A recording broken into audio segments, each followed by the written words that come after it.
Welcome to today's webinar. My name is Rajesh Garg. This webinar is co-hosted by the ADA's Healthcare Delivery and Quality Improvement Interest Group and the Primary Care Interest Groups.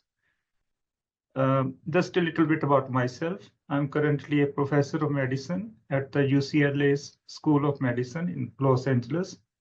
I head the diabetes section at Harvard UCLA Medical Center. I'm also the current chair of ADH's HCDQI, which is Healthcare Delivery and Quality Improvement. I have spent the last 2 decades trying to improve the quality of diabetes care, both in the outpatient setting and in the inpatient setting. I'm currently on several ADA committees and ACE committees. And so we try to see how we can further improve diabetes care. I'm here with my colleague, Ajita Zayer, and I'll let her introduce herself. Thank you, Rajesh. Hello, everyone. I'm very much delighted to be part of today's conversation and webinar. My name is Ajita Zayer, and I'm a chair-elect of the Primary Care Interest Group of ADA. To share a little bit about myself, I'm trained as a pharmacist. Also, I received training on regulatory and compliance in pharmaceutical care. Currently, I work as clinical pharmacist with Lakeside Medical Group, part of Heritage Provider Network in Southern California. And I manage diabetic patients in collaboration with primary care division of the Lakeside. I'm looking forward to today's conversation and engaging distinguished panelists and our audience. Thank you for joining us. So here is a glance at today's agenda. We'll provide introductions and a few announcements, and then we'll have 2 really great speakers from NCQA. We have been waiting for them for several months, and finally we got them. And then there will be time for a few question and answers, and you can type your questions or put it in the chat. Ajita? So the presenters will be taking questions from the audience at the end of the event. Please don't wait until the end of the session to send your questions. Go ahead and type it in the QA box in your control panel. Please be sure to use the Q&A box and not the chat function for the questions. During this announcement segment, we will use the chat box to send the important links, and you can use this place to chat with other attendees. Another benefit of ADA membership is connecting with the members of the interest group on Diabetes Pro Member Forum, continue conversation about the topics covered in this webinar. Please see the link in the chat now. All right, so finally, it's my distinct pleasure to introduce our panelists today. Dr. Caroline Blom, she is a highly accomplished geriatrician. She was a professor of medicine at the New York Langone Hospital Health System before she joined NCQA. And before that, she was, I think, at University of Michigan, where she was professor and assistant dean of population health. And she was leading Medicare managed care, ACOs, and several programs and new initiatives, which she has, led over the years. She has contributed quite a bit to national policy on system redesign and quality of care for older adults. And we are really happy that we have this opportunity to listen to Dr. Blom. Our second speaker is Emily Hubbard. Emily is a senior research associate at the NCQA's Chronic Conditions Center. And she is focusing on digital quality measure to enhance diabetes, kidney, and prenatal care. She has been there with NCQA for about 6 years, and she has led initiatives like Digital Quality Summit, a type 2 diabetes and heart failure roundtable discussion, and kidney health toolkit. Emily holds dual bachelor's degree in anthropology and public and non-profit administration from Grand Valley State University. And she is also pursuing her MPH in epidemiology at the George Washington University. So it's really, we are looking forward to this webinar. I'll hand it over to Dr. Blom now. Okay, great. Thank you very much, Dr. Garg. And hello, everyone. Good afternoon. So I guess we could start the slides. There we go. So we're going to be talking about best practices in measuring diabetes care. Next slide. And I'll be talking a little bit about NCQA and measurement science to sort of level set and set some background. And then we'll be talking about HEDIS. Everybody's interested in HEDIS for diabetes. We'll talk about that. And then Emily will be talking about the Diabetes Recognition Program for clinicians that several of you may be familiar with and how we're updating it. So next slide. So let's talk a little bit about measurement science to sort of level set. For many people joining today may be interested in measurement. Go ahead, next slide. So here's, what is NCQA? You've probably heard of it. NCQA is sort of a nonprofit agency with the mission to improve the quality of healthcare. And we do 3 things. We do measures to assess healthcare quality and guide performance improvement through our HEDIS program and other quality measurement programs. We accredit organizations, particularly health plans, as well as ACOs and other systems. You may have heard of patient-centered medical home. And so we have accreditation. And then we recognize providers and practices that deliver high-quality care, especially through our Diabetes Recognition Program. Next slide. Okay, we're going to focus mostly on measures today. That's why we had that little highlight. So NCQA and HEDIS are pretty important. You've heard of HEDIS, which stands for Healthcare Effectiveness Data and Information Set. It basically covers health plans, 235 million people. So a lot of people, 72% of people with health insurance are covered by an NCQA accredited plan. Many clinicians, nearly 60,000, work in an NCQA recognized medical practice, and there are 11,700 practices and entities are accredited or recognized by NCQA. So we have a pretty big reach throughout the country. Next slide.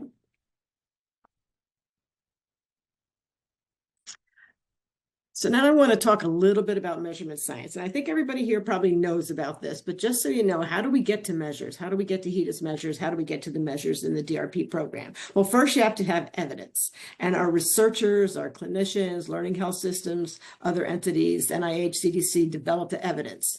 Then we get guidelines. And guidelines, ADA, of course, puts out guidelines every January. So usually clinicians, other societies, the university, the U.S. Preventative Services Task Force, they give the guidelines, which talks about the evidence. So taking the evidence through the guidelines, there are measure developers, and NCQA is a long-standing, over 35 years, measure developer. But other people, other entities in the country develop measures too. CMS, CDC, Joint Commission, which you may have heard for with hospitals. There are other policy groups and companies and clinicians and societies that develop measures. So with all these people developing measures, how do we know the measures are good and standardized? And that's where this 4th column comes in, measure endorsement. In the day, you may have heard of something called the National Quality Forum, or NQF, that used to endorse measures. And they get endorsed mostly for CMS, the Center for Medicaid Services that runs Medicare and Medicaid. They get endorsed for CMS and also for payers. Now an entity called Battelle won the contract from CMS. So these measures, these contractors, NQF or Battelle, assemble a group of experts to look at all the measures that are developed by all these groups to see if they meet standards, if they're high quality measures. So that's the endorsement process. And once that happens, it's the groups that use the measures.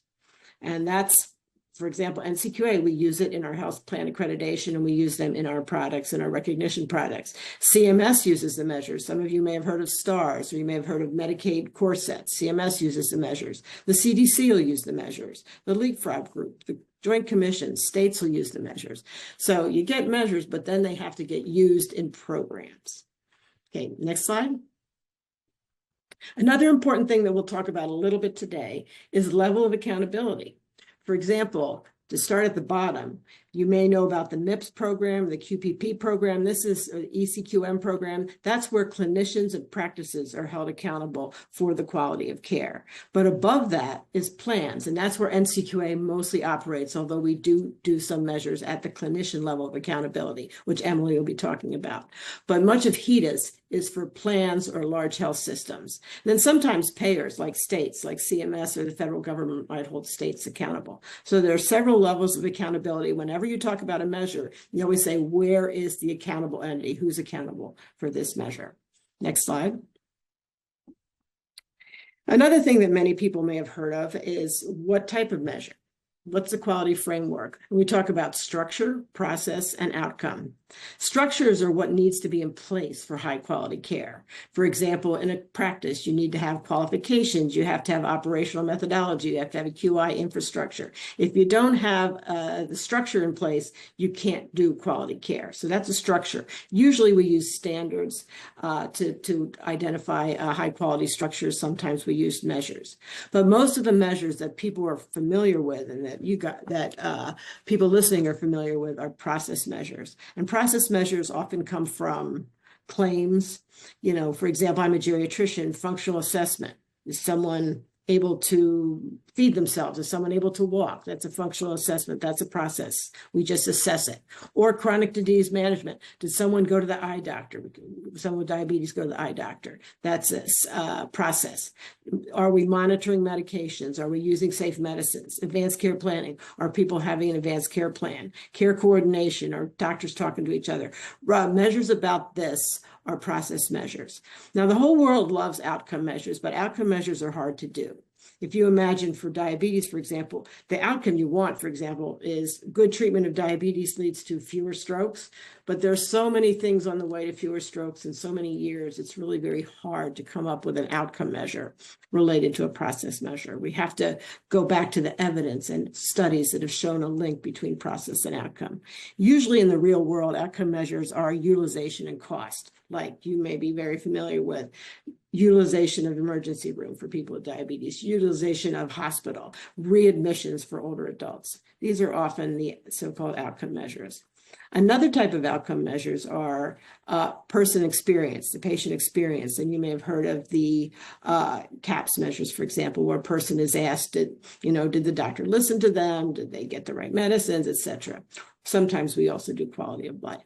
But that's an important thing to think about: structure, process, and outcome measures. Next slide. Finally, and we'll think about desirable outcomes for measures. There's often a question: where do the HEDIS measures come from? Why did you pick those measures? Why are they there?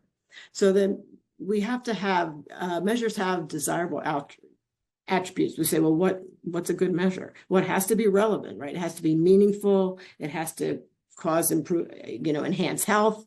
It has to be variable. It has to have a financial impact of improvement. Then it also has to be feasible. It has to be specified precisely. We have to be able to do it. The data has to be there. It can't be too expensive to do. And then, of course, the most important attribute of a measure is the scientific soundness. Is it based on evidence? Is the process linked to an outcome? Is the measure accurate, reliable, and valid? And we often say that not all good ideas make good measures. You have to have enough sample size. There has to be strong evidence. You have to be able, the measure has to be accurate and reliable. So not all good ideas make a good measure. Next slide. So now I'm going to talk a little bit about some background in HEDIS before we get to diabetes and HEDIS. And remember, HEDIS is mostly for health plans. That's what it's called, Healthcare Effectiveness Data and Information Set. It's a tool used by 90% of America's health plans, as I just said. There's sort of 4 general areas where HEDIS measures fall: preventative care, chronic disease management, where diabetes obviously would fall, care coordination, and behavioral health. Emily and I work with chronic disease management, care coordination, and a little bit in the preventative world. So we do a lot of the work around many of the domains of HEDIS measures. Next slide. And this shows where all the HEDIS measures are in the states. Most states require some type of HEDIS reporting for their health plans to be certified in that state. Just shows the wide reach. Okay, next slide. And another point about how does a measure get into HEDIS? Well, at NCQA, again, we look at the evidence, we look at how feasible are, but we work through stakeholder input. And some of the people on this call may have worked with us on our committees. We have measurement advisory panels and expert work groups. We get public comment. So even though our staff, people like Emily and me, come up with measures and we design them, we always go to the stakeholders to see how we're doing and to see if it makes sense. Then NCQA also has voting committees, and they vote and say, okay, the measures that you came up with based on what you heard from your stakeholders make sense. They're good enough to be HEDIS measures. But finally, it has to go to the NCQA Board of Directors before an idea ends up as a HEDIS measure. Next slide. So now what we're here for, diabetes. Here are the diabetes measures that are in HEDIS. And I'm sure people who are listening have heard of these. They've been around for some time.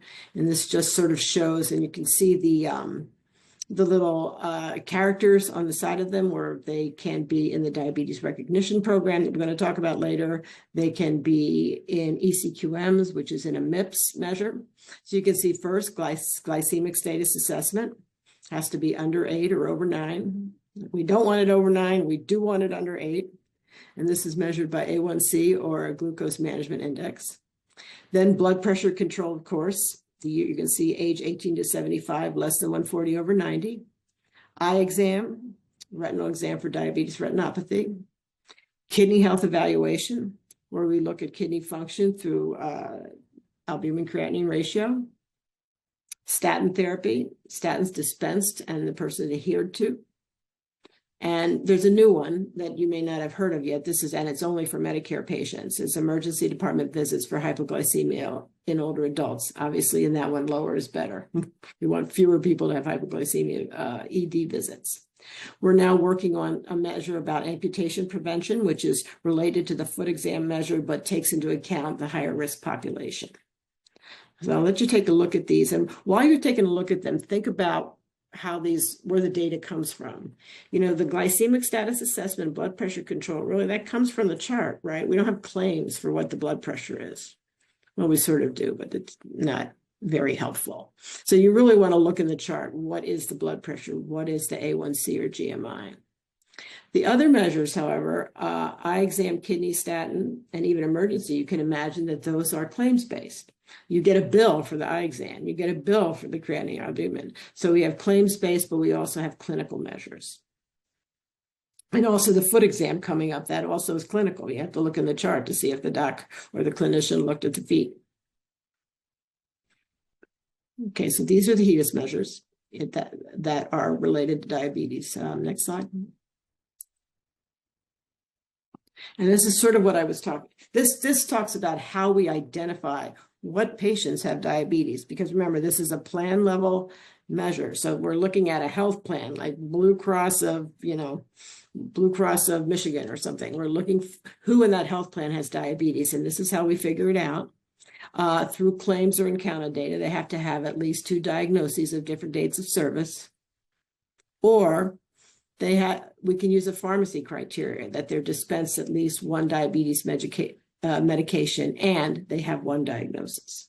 So this is how we pick out the people with diabetes who are in the denominator of the measure. Okay, next slide. And here's the sort of interesting slide that I think you'll all be want to pay some attention to. This is performance of all those HEDIS diabetes measures. And you can see it's over the last few years. If you look at the colors, the yellow is commercial, the light blue is Medicaid, and the purple is Medicare. And you can see the years are 21, 22, and 2023. And let's look at blood pressure control. right? We're seeing around 60 some percent. It hasn't changed much, hasn't improved much from 21 to 23. But that's the measure of blood pressure control for all the people with diabetes, millions and millions of people that are in health plans that do HEDIS measures. Same thing with glycemic status under 8.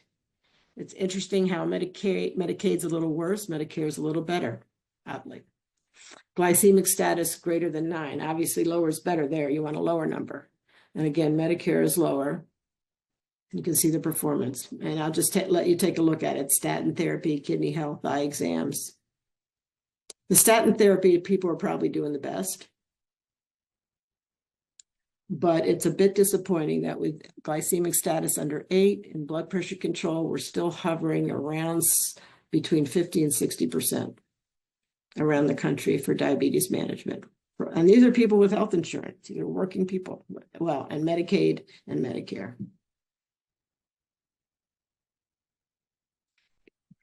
So that is performance. And if people have questions, I will be addressing them after the talk. Next slide, please. And I put this slide in here because I'm going to start to talk about what's coming up in the future. So as I was mentioning, some of the parameters we want to look at, like glycemic control and blood pressure, they're best gotten by reviewing the chart. And we call that in HEDIS, we call that a hybrid measure because many of our measures are administrative. We're looking at claims, do you have a bill for seeing an eye, getting an eye exam? But for some things, we have to review the chart. Well, we're getting away from reviewing the chart. We have electronic EHRs and there's certified EHRs and there's the Office of the National Coordinator about what has to be in the EHR and how the data has to be standardized. So not only NCQA, but all the measure developers were going to digital measures, and chart review for this clinical information is not going to happen anymore. And so we're transitioning from this current state where you would review the chart to see the A1C to where we're transitioning where it has to be done from standardized data by a computer. So we're no more chart review, no more sampling in the entire population. Everybody with diabetes, what is their A1C, for example, what is their blood pressure? And so we have this intermediate state where we're sort of figuring out how the standardized data works, and eventually there'll be a future state where everything's a digital quality measure, and that also implies interoperability. So no matter what chart you have, that chart will be able to talk to another type of EHR. So the EHRs will be able to talk to each other. So this is a whole long discussion anyway, but I just wanted to introduce it because it's coming up. And we're getting away, you'll hear when Emily talks about it, even in practices, we're getting away from chart review for measures. So the next slide. Another thing that's coming up, I just want to give you a little bit of a preview, and Emily will be talking about it more, is continuous glucose monitoring. As most of you know, evidence is accumulating that CGM improves outcomes, especially for type 1 patients and for people on daily insulin therapy, and ADA has guidelines for type 2. So we're exploring CGM in other populations, but we know that access is uneven related to insurance. But we know, if you look at the right side there, that there is improvement in A1C with accumulating evidence. There's decreased hypoglycemia, and there may even be some behavioral and utilization outcomes with increased patient satisfaction. But there's a problem with data capture. Anybody who's been a clinician, I remember myself looking at the ambulatory glucose profile. The CGM devices, they can upload data to the cloud, or they have proprietary information that the patients can see it on their phone, but it doesn't hook to the EHR. So if you wanted to make a quality measure about CGM use, it's very hard to do it because it doesn't hook to the EHR yet. And people are working on them. Epic is working on that with some of the companies that do CGMs. But so far, it's data capture remains a bit of a challenge, but it's coming. Next slide. And the last thing this just shows the transition that right now we have with the only parameter from CGM that we're using is the glucose management indicator, which is related to the A1C. And right now we sort of are pulling it from the ambulatory glucose profile although I think it's also can be shown in the lab values. But our short-term goal is to have in the Diabetes Recognition Program to try to assess how it's being used. But eventually we want to put it in HEDIS, and we want to look at the things that we really care about with CGM, like time in range or time under range or time below range. Okay, next slide. I think that's the last thing I'm going to talk about is something else that's coming up through HEDIS and through other measures. And of course, you all know what I'm talking about, the cardiovascular kidney metabolic syndrome. We've certainly known about this for many years. We know that, this is a health disorder where obesity, diabetes, CKD, cardiovascular disease are all related. We've known this for many years. There's a combined risk.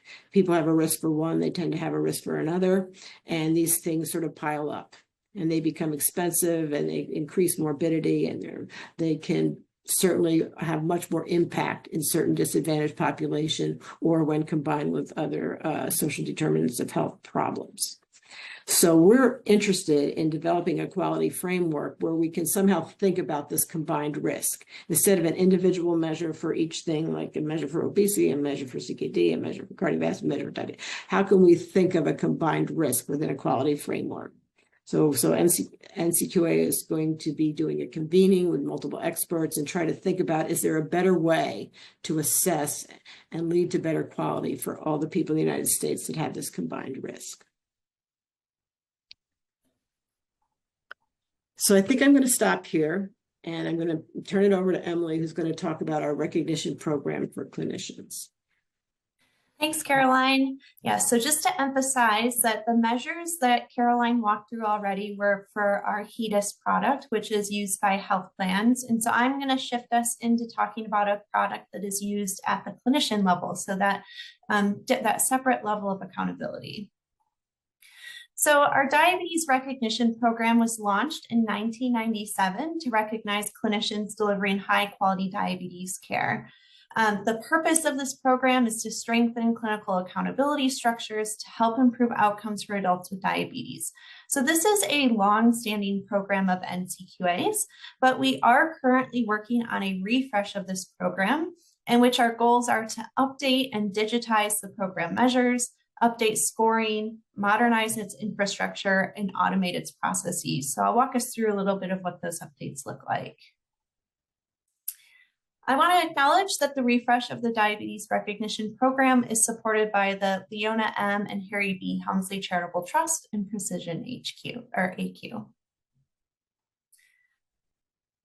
And the refresh, you can see, is shifting us from what the program used to be historically into these updates on the right. So this includes updating the existing measure set to make sure that any guideline updates are incorporated into the existing measures.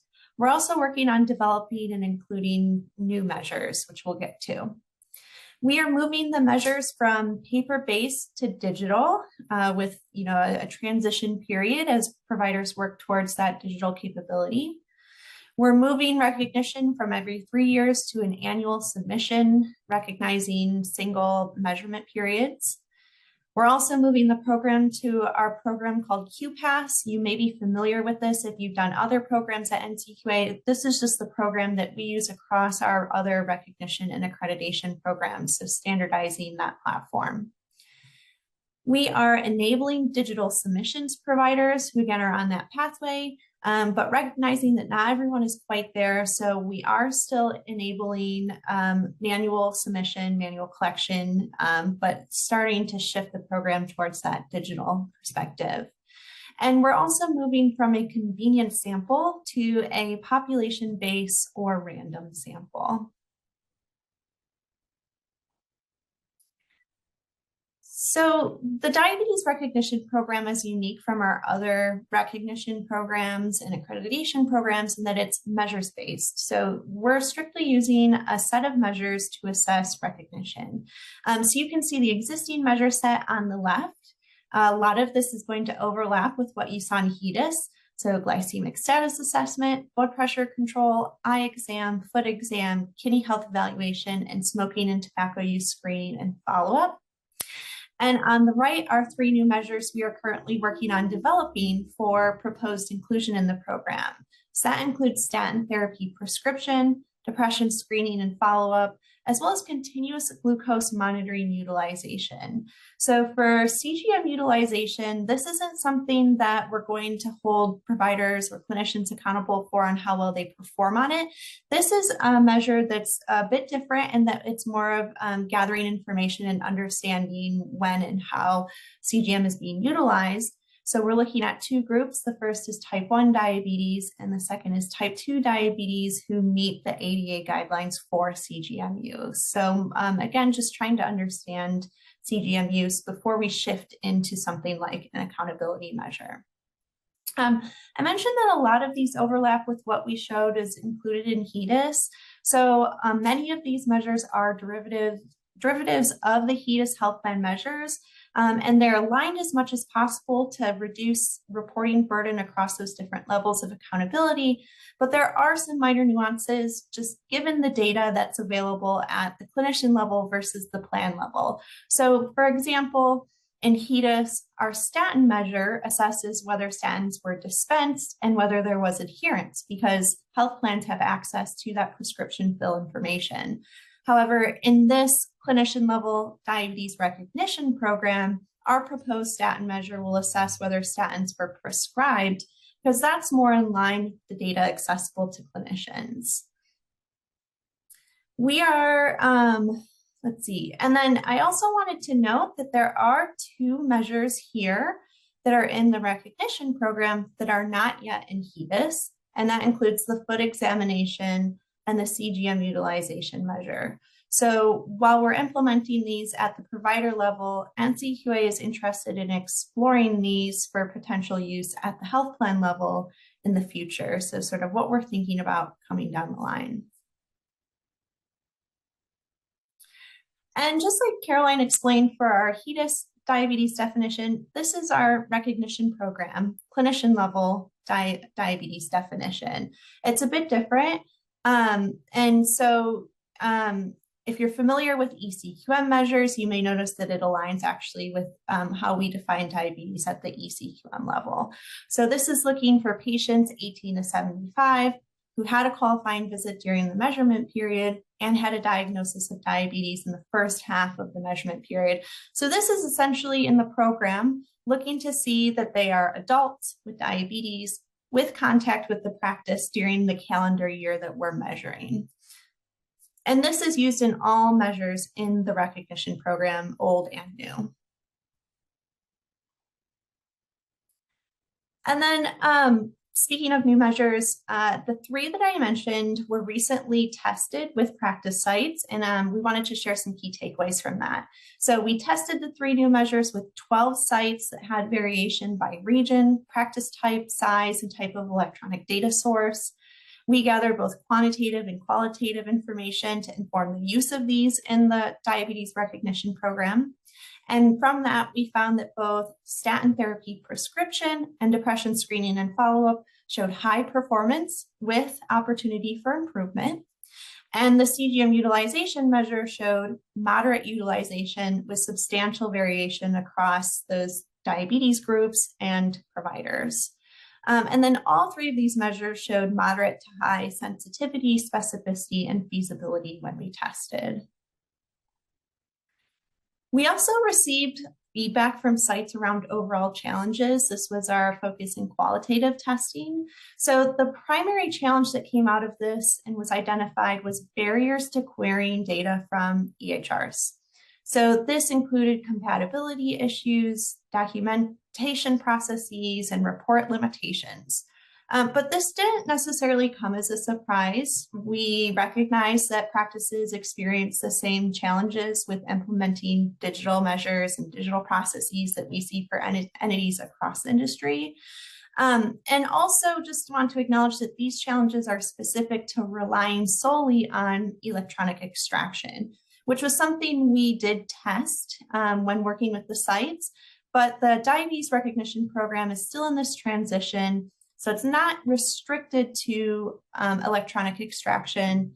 And clinicians seeking recognition can still utilize manual extraction in their data submission. So we're still sort of, again, in that transition, understanding what some of these barriers are so that we can think about this as we continue to move the program to being digitally enabled. I forgot to mention, so I'm glad I have it here, that we did receive support for the 3 new measures from our panels and committees that Caroline mentioned earlier. And so the next step is gathering public comment feedback. So these are currently open for public comment. We've included them within what's called our HEDIS public comment period, which focuses on measures. So there's sort of a special item included this period. This is something that anyone on this call, anyone can participate in, and it's open until this Thursday. So we appreciate any and all feedback on the inclusion of these 3 new measures into the program. If you're interested, we'll be sharing these slides so you can access this link, but it's also right on our NCQA website. And lastly, for the recognition program is that Helmsley Charitable Trust is providing funding for applicants, clinicians seeking recognition. So if you scan this QR code, you can see how you or your clinicians can have their application fees covered if you're interested in pursuing recognition through the Diabetes Recognition Program. I will hold this slide for just a moment in case anyone's trying to grab that QR code with their phone camera.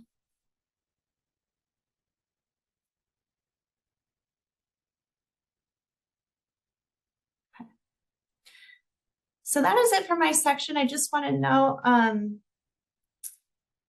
going to come back to this slide, but I just want a quick note that we've also included additional resources. So when these slides are shared, there's additional resources at the end of the presentation that may be of interest to you, things around white papers, our HEDIS website, our recognition program website. So some slides with some summaries, and then also a final slide with website links for your access. But I'll pop back to the questions and we'll go from there. Okay. Thank you very much both. It was very interesting. And there are a couple of questions here in the Q&A box and also one in chat. One of the participants is asking, reviewing the list of HEDIS measures, I'm wondering what discussion has been regarding adding something about offering education. I recognize not all good ideas make good measures, but the evidence is a strong linking education with clinical improvement. The NHS in the United Kingdom added a measure. Adults with type 2 diabetes are offered a structured education program at diagnosis. Can this be added in the United States? If so, how soon? What do we have to do to bring enough evidence to justify that? Emily, you want to do that one?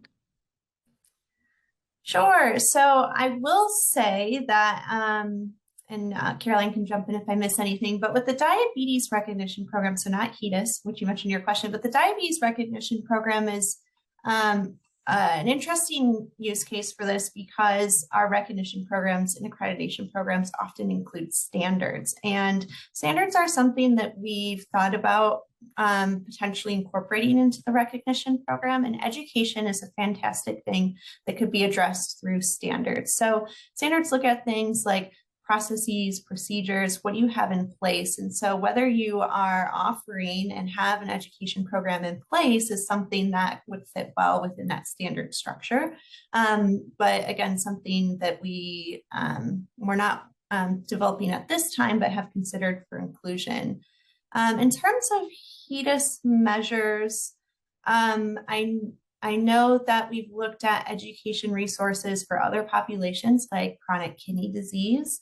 And so I think that it's something, well, Caroline, why don't I defer to you and see if there's anything for HEDIS that you want to add? Yeah, I don't think that we've looked at education for at the health plan level yet. As Emily pointed out, we have actually considered it quite a bit, and we have an educator on our committee, on our diabetes expert panels, to make sure to try to figure out how we address it. I do think if we do it through measures or standards, we'll do it on the provider side first, because it's a little tricky to do it on the plan side, and probably there's not enough billing for it. We might not be able to find it, even though theoretically everybody should be getting it. But I think it is a good suggestion. We probably would see how it performs on the provider side, on the clinician side, and if it seems that it's useful, that it's driving better care, that it's improving quality, we would definitely start thinking about it for HEDIS. And as remember, I was talking about CKM and sort of this unified risk. There's also the same issue with education for chronic kidney disease. So there's a benefit for it. It's not being used. Providers are not billing for it. And the benefit may not be quite as good as we want it to be. So it's analogous. And I can imagine as we do this combined risk framework, we may end up thinking about education, for lifestyle, diabetes, certified diabetes education, kidney education, and sort of putting it together to give it a little bit more heft and a way to drive quality for these combined risks that so many people face. So hopefully that helps. I have a question about the process of picking up the HEDIS measures. Like, who picks them? What criteria to be used? For example, you showed that hypoglycemia, admission for hypoglycemia is one of the criteria at the system level. But why not DKA, which seems to be more relevant, at least to many people it will seem to be. Hypoglycemia hospitalization is also important, but I think why not DKA? It's also in one of the questions. Now, that's a very good question. And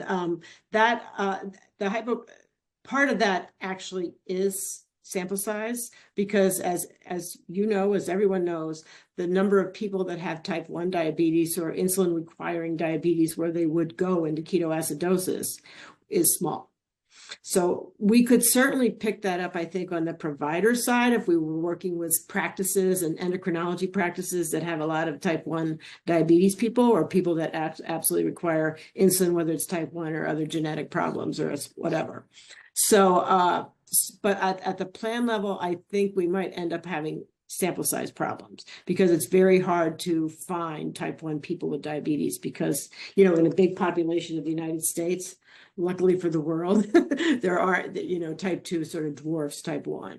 So, and ketoacidosis is a little bit more relevant in that area, even though I know you could have hyperosmolar and things like that. But that is something that we certainly will consider, because we are very interested in the type 1 population. We haven't been that before, but again, through the Diabetes Recognition Program and through work on the clinician level of accountability, as opposed to the plan level, we are very interested in the type 1 population. We're working with people around the country that work with that population and think about quality for that population. And so we may end up thinking about a ketoacidosis measure at the clinician level in the future, if that makes sense. Yeah, but I'll go back to my question, like, who proposes? What's the process? Oh, that's a good question. That's a really good question. And how does a measure get developed or into HEDIS? And it really comes from, there are a variety of reasons. Some of the, and a lot of the reasons happened, 15 years ago when this all started, that we have some guideline-driven measures for major diseases. That sort of started about 15 years ago. And so there's sort of a historical piece to this. Like, what did the diabetes community think were important measures back in, 2005? What did the geriatric community think were important measures? What did the cardiovascular community think were important measures? So the way that we decide what's a HEDIS measure usually comes from a change in guideline, and it comes from stakeholders who tell us. Remember, we said that we have a tremendous amount of measurement advisory committees and expert work groups that work with us, and our board comes from, our board is also multiple stakeholders, CEOs of health plans, CEOs of health systems, academics, policymakers. So we get the ideas for a measure from gaps that are really generally because it comes from our stakeholders, just like you, just like somebody here saying, why don't we have education as a measure? That is sort of how it happens. And so we have a certain number of stakeholders that we hear it from multiple sources. There is evidence. It meets standards. As I said, it looks like it's something that can become a measure. That's how historically these have happened, usually from sort of external influences, and the evidence is available. I will just keep going on the same point.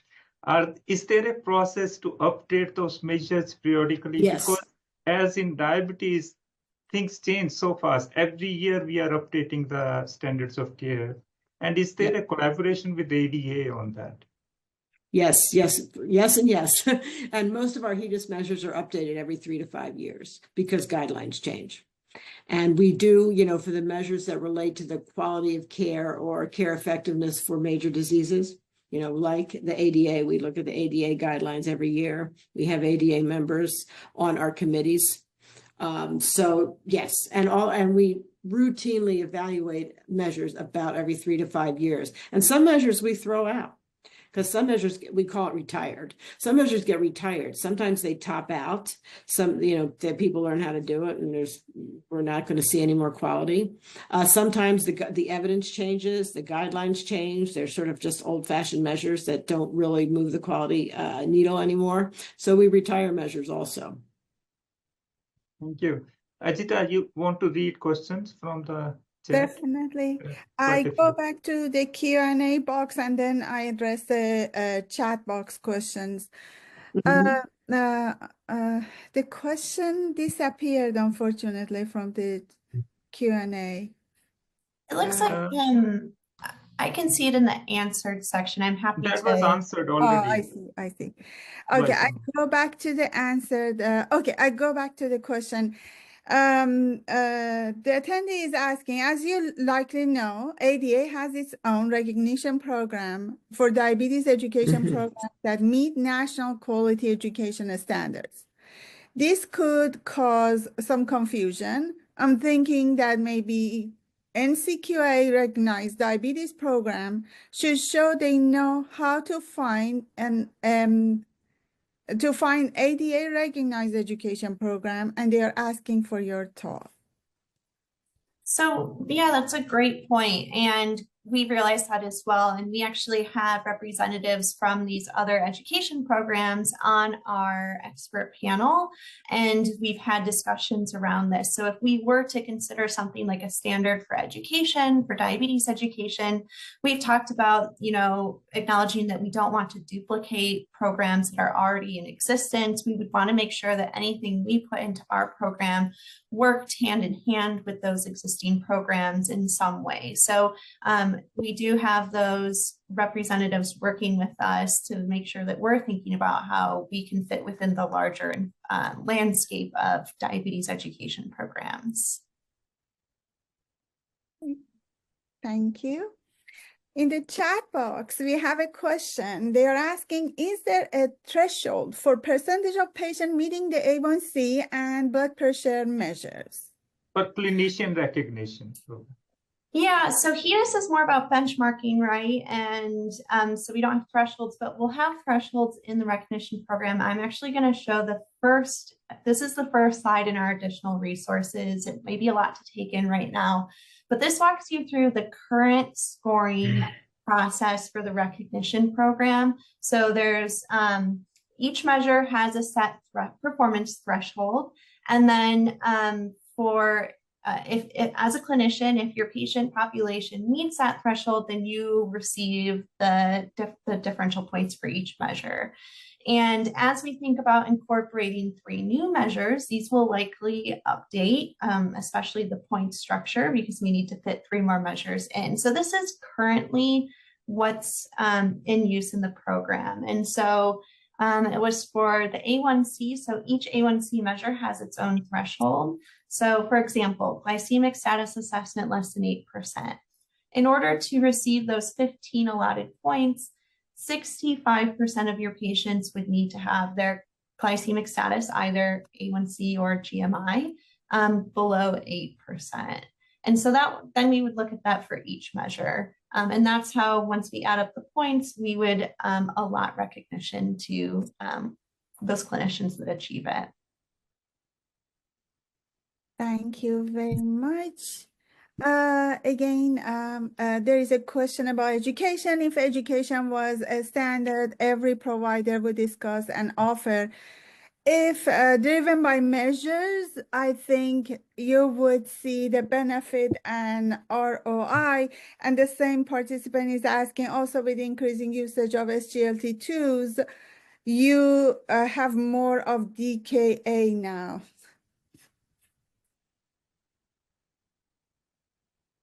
I don't know if there is any discussion of looking at the DKA as one of the measures. Not yet, like not right now. Not yet.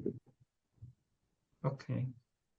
And then is there a CDE or diabetes educator part of the panel or group in the NCQA? I don't think so on our board. I'd have to look. I don't think on our board. Definitely on our expert committees, but I don't think on the board.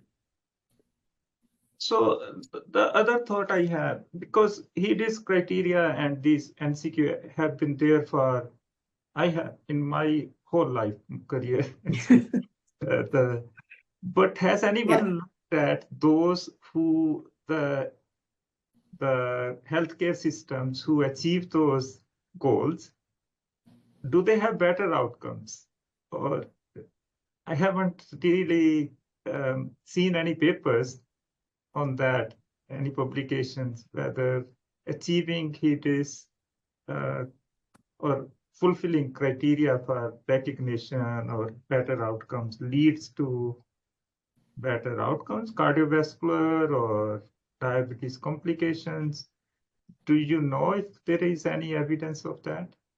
We would love to know, right? But first of all, chronic disease outcomes are, take years and years to really develop. So it's hard to know. And secondly, it's hard to know without a control group, right? Because HEDIS has been with everybody. So you can't measure what didn't happen. We don't know what would have happened if HEDIS didn't exist. But so that's a really interesting question. No, but we those do know who achieve and those who don't achieve the prescribed. Yeah. And I don't know what research has been done. I'm not a health services researcher. You may not be either. So I don't exactly know how, because one thing that happens is plans change. Like a plan will be very good for a couple of years and it'll go down. And another plan will be good for a couple of years. So I don't know how consistently plans are high performers. We have looked at that in some small areas. For example, in antibiotics. We work with the Pew Charitable Fund to figure out plans that are doing very well in antibiotic stewardship. And do they continue to do well? And what are their best practices? And and if they're doing well on stewardship, how does that relate to their antibiotic use? And how do the measures interrelate? Sort of a validity study on antibiotics. So we have sometimes done that in certain constricted areas, but I don't know if we've done that particularly for diabetes. But it'll be very interesting to know how plans move, because they're not always the same. A plan that's good one year may not be that good the next year. And so what happened and why? And so I don't think it's understood that well, quite frankly. There's sort of the global thing as well as a more, patient level outcome. I don't think either one of them is understood the way we would love it to be. Questions in the chat, in the QA? QA, yes. I work both the outpatient and inpatient consultation for new and established diabetics. Any resource for identifying inpatient quality measure? Unfortunately, that's not in my fund of knowledge. NCQA really works in the ambulatory arena. So I know that there may well be inpatient measures, but I don't know them.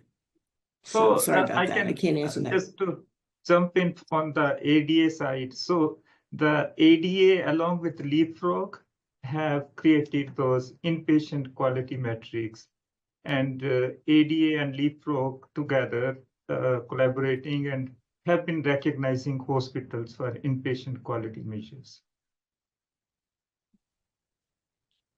Thank you. And there is one more question. With the new ADA SOC phenotyping, the difference or early intervention with the stage 1 and stage 2 type 1 diabetes, they are saying that it's a newer concept which is getting into practice. Has there been any thought about people who are diagnosed as type 2 diabetes? Is there any thought to identify people who are misdiagnosed? Yeah, I'm not completely sure I understand the question. I understand the first part of the question. We're very interested in that because we understand that, again, there'll be a sample size problem if one really wanted to do a measure, but maybe it would be more relevant when we focus on type 1. But the idea that we can prevent type 1 or we can influence the development of type 1 because of the new information and how it can be staged. I was lucky enough to participate in a seminar on that with some type 1 experts, and I thought it was very interesting, and we're really looking into that, and we're in the national conversation about the new information on developing type 1. But I don't understand how that relates to the second question. So I'm confused. I think the question says that there may be misdiagnosis between type 1 and type 2. So I don't know how. I thought there were a way to handle that. Yeah. I guess I'm not quite, since I'm not a diabetologist, I'm not understanding that relationship there. I certainly know that there are people with type 1 who also get type 2. I've had those patients. I certainly know as a geriatrician, there are people who are older that have type 1, that get type 1. So I know that too, but I'm not completely sure how that relates to this question. So I can't help there, sorry. Is there any more going on? Sorry, for prevention of diabetes? Like we know that diabetes prevention programs have been around for a long time with DPP in 2002, and so it has been pretty hard to implement those the diabetes prevention programs from pre-diabetes to diabetes. Is there any discussion that has happened to identify any quality metric for that? Yeah, we are very interested in screening for people with diabetes and prevention of diabetes. We're very interested in that. And we had been talking about that with the CDC because they have one of the DPP prevention programs. They have been a little frustrated about the uptake, as you know, and we're very interested in that. I think through our new CKD convening and our new ideas of trying to get a framework for this coordinated risk with people with obesity and diabetes and CKD. And so I think we may look towards that even more. But yes, we are very interested in that whole process.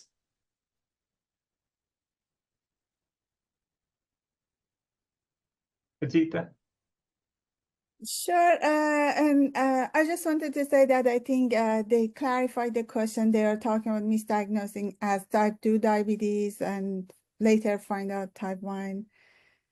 And there is one other comment. They are saying that so studying this information as a metric in future. I'm sorry. I think, so their question is around, would we ever measure, I think this idea of identifying those who are misdiagnosed with type 2. And I think when we think about our measures, especially HEDIS, this would impact the denominator, the population that feeds into our measures. So I don't know that we would look at a metric that follows the diagnosis, but we would potentially look at some validation of how we're identifying those with type 2 versus type 1 diabetes in the future, especially if we start to think about measures that are specific to a type diabetes. So I think that we would probably approach it from that perspective.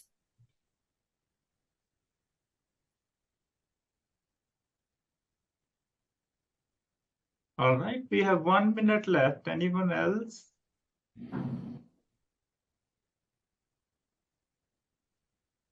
Dr. Clement asks if there is an ADA member or ADA person on the board of NCQA, or will it help to have more closer collaboration with ADA? I think historically NCQA has had a pretty close collaboration with ADA. In fact, I think, Emily, I can't remember if you told us the history of our Diabetes Recognition Program. It started with ADA. So NCQA and ADA did it together. So I think there's always been a close relationship, and the composition of the board is sort of above my pay grade, but I think that's a very excellent idea, and I think that when NCQA recruits new board members, they look for experts all over, and we are very interested in this whole area at this point. So who knows? Good idea. We are interested in it too, to collaborate from the ADA side. All right, thank you so much. I think we are. Okay, thank you. I really appreciate the NCQA panel and Thank you, everybody. Appreciate it.